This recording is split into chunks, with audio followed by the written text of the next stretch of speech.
Besides the precise gunplay, what helps Valorant stand out from its competitors like CSGO are the unique agents players are able to utilize. Valorant has been out for over a year now, and it seems like all Riot is able to hear some days is fix your damn agents. So let's ask the age-old question. Are any agents in the game actually broken? Or is it the players themselves that make the agents broken?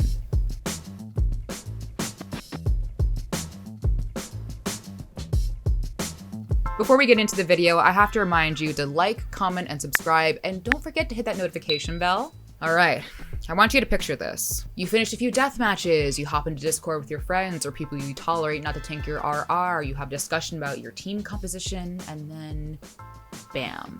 You see that the probably Smurfs you're queuing against have running the team comp of Reyna, Jett, Sova, Skye, and Sage. No, this isn't Berlin. This is your reality, baby. On a serious note, I'm here to answer the question, old as Valorant itself, are there any broken agents? You know, agents that are not good for the game and need to be fixed in order for the game to have a healthy long run. I see it on Twitter and I see it every single time I lock in KJ, and one of you in chat tells me that I need to get good at the game and stop relying on my turret. I know I need to get good at the game. Don't remind me. I'm working on it. But let's break this down. What do we mean by broken? Do we mean they're too hard to play against, too easy to play? Maybe they let the player make a ton of mistakes or there's no way to counterplay them? Before we decide if these agents, if any, are broken, we need to agree on a definition. You know, so we're on the same page. So into the world's greatest resource, Urban Dictionary, to get the real definition of broken. According to scholar Barum-Badum-Dum, broken. 1. Characterizing game mechanics are objects that are so powerful that they trivialize game content or become the only desirable items or mechanics for a player to use. 2. Describing any combination of character class mechanics and equipment which is too difficult or impossible for skilled players to reliably counter in player versus player combat. Don't come at me for using Urban Dictionary. I know they're a reliable source because their definition for Elisabeth with an S is this. Elisabeth is a beautiful girl who— Can we just go to the next section, please? Yeah. Sorry. Jokes aside, I think we can all agree this is a pretty well-rounded definition of broken. So let's say an agent is broken if it trivializes Valorant by being the only desirable choice for a player, or it is too difficult for a skilled player to reliably counter. So, which agents fill this description? First up, let's take a look at Jett. Jett is one of the agents the community has always been shouting about being broken. Jett's movement is what makes her the most unique agent in the game. No one else's kit has the same ability to peek riskier angles, push harder and faster, and get out of trouble at a moment's notice. Just watch how CNED uses the op and dash for a terrifying yet inspiring 4K.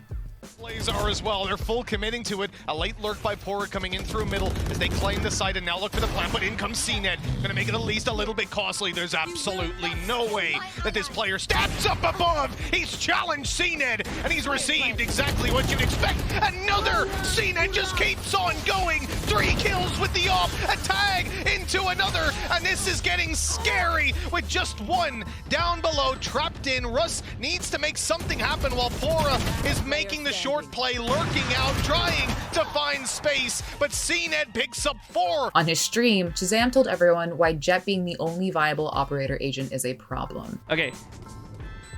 The gun, the op is only viable in Jett, and that's a problem in my opinion. It's too clunky to use on any other agent.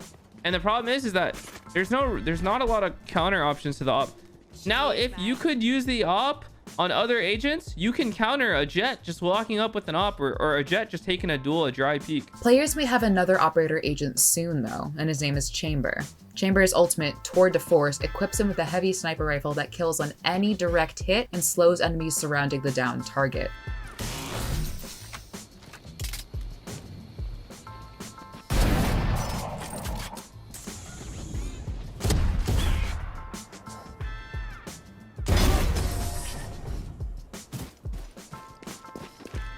Chamber is set to be released November 16th, and we'll have to see if he can take Jett's operator crown. Historically though, she's always been the queen. Just for some perspective, Jett was a part of Team Comp's 85% of the time at Masters Berlin. Then at a 64% rate, we have Sova. Sova's kit is an info-grabbing, damage-dealing monster. And as Sova, you don't need to be standing right at an entryway to use your util. You can be across an entire map and just bounce the little guy twice and then boom, 5 pings show up on your screen. Hiko proves time and time again that just one arrow can stop an entire push. 100 Thieves once more find themselves on the back foot, and we've seen how some of these can turn out for 5 Emperors. 3 seconds until dart. That's going to be their cue to push, I'm pretty sure. Oh no, they won't even get that far! That, okay. I can dart when they come out 10s if you call it. Yeah, dart. Darting. It's a god dart. I got pings. Oh. Can I have a shitty wall? I'm on HP. What's up, mid-side? And then we have our favorite built Australian, Skye. Skye's rapid heal and her dog are great, but what makes Skye so OP are her flashes. Her flashes give intel and are also able to be piloted by the players somewhat. Frankly, Skye's flashes do a lot for just being flashes. Skye gets a sound cue whether or not people are blinded, even through smokes or even when she's blinded. And if you really want to get OP with it, you can use Skye's flashes to fake flash and catch your enemy off guard. So Rosa shows just how her flashes can leave a Skye main to get some easy pickings. And his kill before this clip was thanks to a flash. I'll take go. It's you. One enemy remaining. Oh, shit! Oh, shit! And then our local favorite, Reyna. The Reyna site. Last player standing.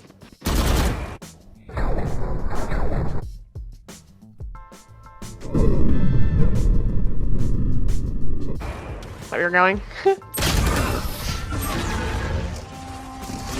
I got so unlucky. Reyna is able to receive no damage for a small yet significant amount of time, heal and then overheal, and also throw out blinds that don't affect her own team. No, I'm not making this up. Those are her very real, completely acceptable abilities that don't make me mauled whatsoever. Being able to have her entire team peek using her own blinds that can easily be thrown up right after one another is infuriating. And to be rewarded for each kill just seems like favoritism from Riot. I've said it before and I'll say it again. Reyna's util is made for smurfs. Playing at a higher skill level than literally everyone in your lobby means that once you get that overheal going, it's game over for everyone else. So if you're a Reyna main, I would like to take this opportunity to tell you exactly what I think about you, and that is, you're doing great. Keep it up. I'm proud of you. Take your meds today to drink your water. Good for you. But I digress. The important thing to note about Reyna is that while she completely destroys us casuals, she's not really favored in the pro scene. Let's play a little game.